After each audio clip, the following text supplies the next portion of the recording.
നമസ്കാരം. ഏവർക്കും pre market റിപ്പോർട്ട്സുകളിലേക്ക് സ്വാഗതം.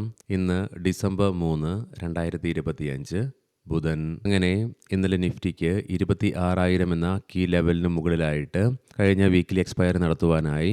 ഇന്നു മുതൽ നമ്മൾ ഈ മാസത്തെ രണ്ടാമത്തെ ആഴ്ചയിലേക്ക് പ്രവേശിക്കുകയാണ്. ഇന്നുകൊണ്ട് നിഫ്റ്റിയിൽ വരാൻ പോകുന്ന ആഴ്ചയിലേക്കുള്ള വീക്കിലി ഓപ്ഷൻസിൽ ഏകദേശം ഓപ്പൺ ഇൻട്രസ്റ്റുകളൊക്കെ ക്രിയേറ്റ് ചെയ്യപ്പെടും. അമേരിക്കൻ ഡോളറിനെതിരെ ഇന്ത്യൻ രൂപയുടെ മൂല്യത്തിൽ ഉണ്ടാകുന്ന ഇടിവിനെ തുടർന്നും ഹയർ ലെവൽസിലുള്ള പ്രോഫിറ്റ് ബുക്കിങ്ങിന്റെ ഫലമായിട്ടും തുടർച്ചയായി ഇന്നലെ മൂന്നാമത്തെ ട്രേഡിംഗ് സെഷനിലും ഇന്ത്യൻ മാർക്കറ്റിന് നഷ്ടത്തോടുകൂടി തന്നെ വ്യാപാരം അവസാനിപ്പിക്കേണ്ടതായിട്ട് വരികയുണ്ടായി. ഇന്നലെയും ഇന്ത്യൻ ക്യാഷ് മാർക്കറ്റിൽ വിദേശ ധനകാര്യ സ്ഥാപനങ്ങൾ 3,642.30 കോടി രൂപയ്ക്ക് സെല്ലിംഗ് വർദ്ധിപ്പിക്കുകയാണ് ഉണ്ടായത്. അതേസമയം അതിനു മുകളിലായിട്ട് 4,645.94 കോടി രൂപയ്ക്ക് ആഭ്യന്തര ധനകാര്യ സ്ഥാപനങ്ങൾ ബൈയിങ്ങും തുടരുകയുണ്ടായി. ഇന്നത്തെ നമ്മുടെ മാർക്കറ്റിലേക്ക് സ്പെസിഫിക് ആയിട്ട് വന്നു കഴിയുമ്പോൾ അനലിസ്റ്റുകളുടെയും എക്സ്പേർട്ടുകളുടെയൊക്കെ അഭിപ്രായ പ്രകാരം നിഫ്റ്റിക്ക് ഇനി മുന്നോട്ടൊരു പ്രയാണം സാധ്യമാകണമെങ്കിൽ 26,300 എന്ന ലെവൽ മറികടന്നുകൊണ്ട് ഈ ലെവലിന് മുകളിലായിട്ട് നിലനിന്നെങ്കിൽ മാത്രമേ പുതിയ ഉയരങ്ങളിലേക്കുള്ള നിഫ്റ്റിയുടെ പ്രയാണം സാധ്യമാവുകയുള്ളൂ. അതേസമയം ഇന്ന് നിഫ്റ്റിയിൽ ഒരു ഫോൾ ഉണ്ടാവുകയാണെങ്കിൽ 26,000 എന്ന കീ ലെവൽ തന്നെയാണ് നിഫ്റ്റിയുടെ ഇമ്മീഡിയറ്റ് സപ്പോർട്ട്. തുടർന്ന് 25,900 എന്ന ലെവലും, അതേസമയം ഡൗൺ സൈഡിലേക്ക് 25,850 എന്ന ലെവൽ നിഫ്റ്റിയെ സംബന്ധിച്ചിടത്തോളം ക്രൂഷ്യലാണ്. കാരണം ഈ ലെവലിലായിട്ടാണ് കഴിഞ്ഞ രണ്ടാഴ്ചയിലും നിഫ്റ്റിയുടെ വീക്കിലി ലോ ആയിട്ട് നിലനിൽക്കുന്നത്. അതുകൊണ്ട് തന്നെ ഇന്ന് നിഫ്റ്റി ഡൗൺ സൈഡിലേക്ക് 25,850 എന്ന ലെവൽ ബ്രേക്ക് ചെയ്യുകയാണെങ്കിൽ സെല്ലിംഗ് പ്രഷറും അനുഭവപ്പെട്ടേക്കാം. പ്രത്യേകം ശ്രദ്ധിക്കുക, ഇത് ട്രേഡ് റെക്കമെൻഡേഷൻ അല്ല, അനലിസ്റ്റുകളുടെയും എക്സ്പേർട്ടുകളുടെയൊക്കെ അഭിപ്രായങ്ങൾ മാത്രമാണ്. എഡ്യൂക്കേഷൻ പേർപ്പസിനു വേണ്ടിയിട്ടാണ് ഈ ലെവലുകൾ വിശദീകരിക്കുകയും ഉണ്ടായത്. ഇന്ന് ഇന്ത്യയിൽ നിന്നും പ്രധാനമായും 2 മാക്രോ ഇക്കണോമിക് ഡാറ്റകളുടെ റിലീസാണുള്ളത്. രാവിലെ 10:00 നവംബർ മാസത്തെ HSBC കോമ്പോസിറ്റ് PMI കൂടാതെ HSBC സർവീസ് PMI ഫൈനൽ ഡാറ്റകളുടെ റിലീസാണ് ഇന്ന് ഇന്ത്യയിൽ നിന്നുമുള്ളത്. ഇന്നത്തെ പ്രധാനപ്പെട്ട ഗ്ലോബൽ ഇവന്റുകളിൽ രാവിലെ നമ്മുടെ മാർക്കറ്റ് ഓപ്പൺ ആകുന്നതിന് മുന്നേ 6 മണിയോടുകൂടി Q3 GDP ഗ്രോത്ത് റേറ്റ് ഓസ്ട്രേലിയയിൽ നിന്നും റിലീസ് ചെയ്യപ്പെടും. വൈകുന്നേരം നമ്മുടെ മാർക്കറ്റ് അടച്ചതിന് ശേഷം രാത്രി 8:30 US നിന്നും നവംബർ മാസത്തെ ISM സർവീസ് PMI ഡാറ്റയുടെ റിലീസുമുണ്ട്. ലീഡിംഗ് ആയ ADR സ്റ്റോക്സിൽ ആക്സിസ് ബാങ്ക് ADR 1.5%, ഇൻഫോസിസ് ADRന് 0.5% നഷ്ടത്തോടുകൂടി വ്യാപാരം അവസാനിപ്പിക്കേണ്ടി വന്നപ്പോൾ ഡോക്ടർ റെഡ്ഡീസ് HDFC ബാങ്ക് ADRകൾക്ക് 1%-ലേറെയും, വിപ്രോ ADRന് 0.5%, ICICI ബാങ്ക് ADRന് നേരിയ നേട്ടത്തോടുകൂടിയും വ്യാപാരം അവസാനിപ്പിക്കുവാനുമായി. ഇനി നമുക്ക് ഗ്ലോബൽ മാർക്കറ്റുകൾ പരിശോധിക്കാം. ഇന്നലെ US മാർക്കറ്റുകൾക്ക് നേട്ടം കൈവരിക്കുവാൻ സാധിച്ചതിനെ തുടർന്ന് S&P 500ന് 0.5%, നാസ്ഡാക്കിന് 0.5%-ലേറെ നേട്ടവും കൈവരിക്കുവാൻ സാധിച്ചു.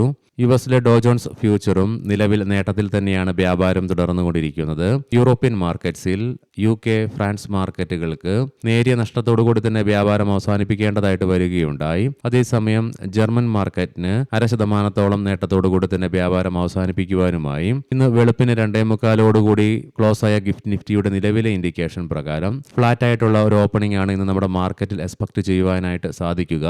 ഏഷ്യൻ മാർക്കറ്റ്സിലേക്ക് വരുമ്പോൾ ജപ്പാൻ മാർക്കറ്റ് 0.25%-ലേറെ നേട്ടത്തോടുകൂടിയും കൊറിയൻ മാർക്കറ്റ് ഫ്ലാറ്റ് ആയിട്ടുമാണ് ഇന്ന് വ്യാപാരം ആരംഭിച്ചിട്ടുള്ളത്. കൊമോഡിറ്റിയിൽ ബ്രെന്റ് ക്രൂഡിന്റെ വില $62.44 പെർ ബാരൽ എന്ന നിലയിലും ക്രൂഡ് ഓയിലിന്റെ വില $58.64 പെർ ബാരൽ എന്ന നിലയിലുമായിട്ടാണ് വ്യാപാരം തുടർന്നുകൊണ്ടിരിക്കുന്നത്. ഗോൾഡിന്റെ വില വീണ്ടും കുതിച്ചുയരുകയുണ്ടായി. $4,209 പെർ ഔൺസ് എന്ന നിലയിലായിട്ടാണ് ഗോൾഡിൽ നിലവിൽ വ്യാപാരം തുടരുന്നത്.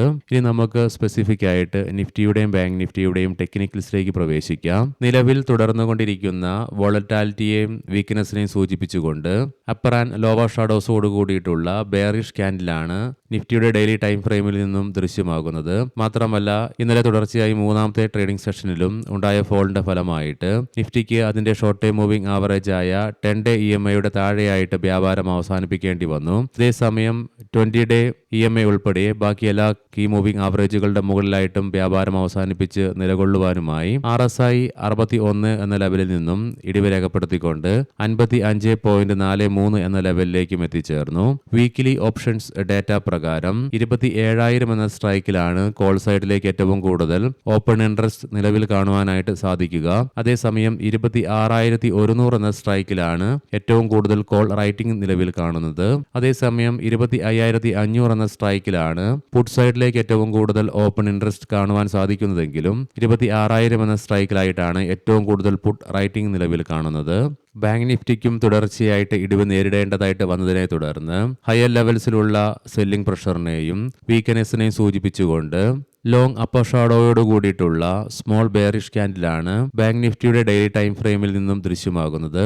RSIയും ഇടിവ് രേഖപ്പെടുത്തുകയുണ്ടായി. നിലവിൽ 61.7 എന്ന നിലയിലായിട്ടാണ് RSI നിലകൊള്ളുന്നതും. എങ്കിലും ബാങ്ക് നിഫ്റ്റിക്ക് ഷോർട്ട് ടൈം മൂവിംഗ് ആവറേജ് ഉൾപ്പെടെ അതിന്റെ എല്ലാ കീ മൂവിംഗ് ആവറേജുകളുടെ മുകളിലായിട്ടും വ്യാപാരം അവസാനിപ്പിച്ചുകൊണ്ട് നിലകൊള്ളുവാനുമായി മന്ത്ലി ഓപ്ഷൻസ് ഡാറ്റ പ്രകാരം 60,000 എന്ന സ്ട്രൈക്കിലാണ് കോൾ സൈഡിലേക്ക് ഏറ്റവും കൂടുതൽ ഓപ്പൺ ഇൻട്രസ്റ്റ് കാണുവാൻ സാധിക്കുന്നതെങ്കിലും 59,500 എന്ന സ്ട്രൈക്കിലാണ് ഏറ്റവും കൂടുതൽ കോൾ റൈറ്റിംഗ് നിലവിൽ കാണുക.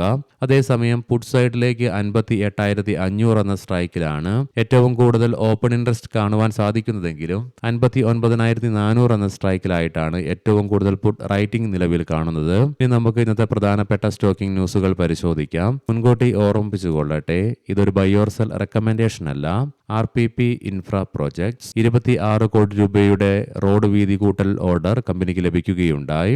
ടാറ്റ കമ്മ്യൂണിക്കേഷൻസ് 227 കോടി രൂപയുടെ ഇടപാടിൽ US ആസ്ഥാനമായുള്ള AI പ്ലാറ്റ്ഫോമായ കമോഷൻ ഇൻകോർപ്പറേഷന്റെ 51% വരുന്ന ഓഹരികൾ company സ്വന്തമാക്കുകയുണ്ടായി.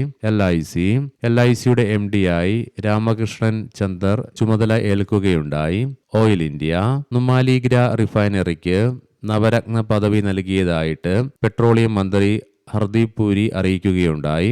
Adani enterprises trade castle techno പാർക്കിന്റെ 231 കോടി രൂപ മുടക്കിക്കൊണ്ടുള്ള ഏറ്റെടുക്കൽ കമ്പനി പൂർത്തിയാക്കുകയുണ്ടായി. കർണാടക ബാങ്ക് ഡിജിറ്റൽ ബാങ്കിംഗ് അടിസ്ഥാന സൗകര്യങ്ങൾ മെച്ചപ്പെടുത്തുന്നതിനായി IBMുമായി കമ്പനി പങ്കാളിത്തം പ്രഖ്യാപിച്ചു. ഏവർക്കും നല്ല ഒരു ട്രേഡിംഗ് ദിനം ആശംസിക്കുന്നു. വൈകുന്നേരം പോസ്റ്റ് മാർക്കറ്റ് റിപ്പോർട്ട്സുമായി കണ്ടുമുട്ടാം. നന്ദി, നമസ്കാരം.